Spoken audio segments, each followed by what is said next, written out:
What is the value of final combination?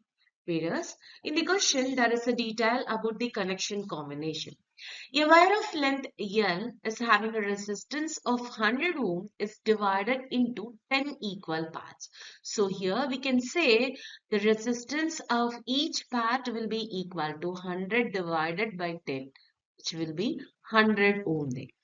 And it's given in the question, the first 5 parts are connected in series and the next 5 parts are connected in a parallel. So here we can take R1, R2, R3, R4 and R5 are the first set of resistors connected in a series, whereas R6, R7, R8, R9 and R10 are the resistors which are connected in a parallel. It's known that whenever the resistance are connected in a series, the total resistance will be calculated by adding the individual resistance. So for the first set, we can calculate R total will be equal to R1 plus R2 plus R3 plus R4 plus R5.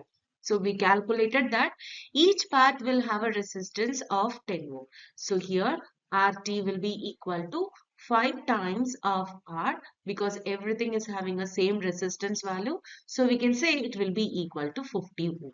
So this is the resistance of first set of combination.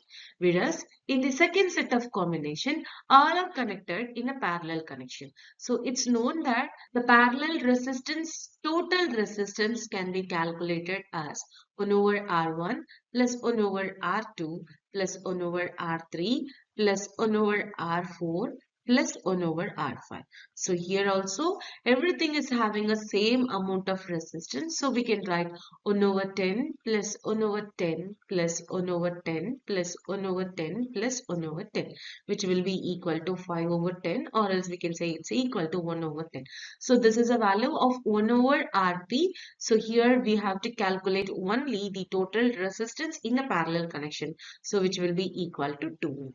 So we found that the set of first one is having a resistance of 50 ohm and the second set will have a resistance of 2 ohm. It's given in the question, both sets are connected finally in a series connection. So here the total resistance of the circuit will be equal to R total because of the series, R total because of the parallel. So here we can say it will be equal to 50 plus 2. So 52 ohm will be the final resistance of the final combination. So the correct answer for the question is option B here.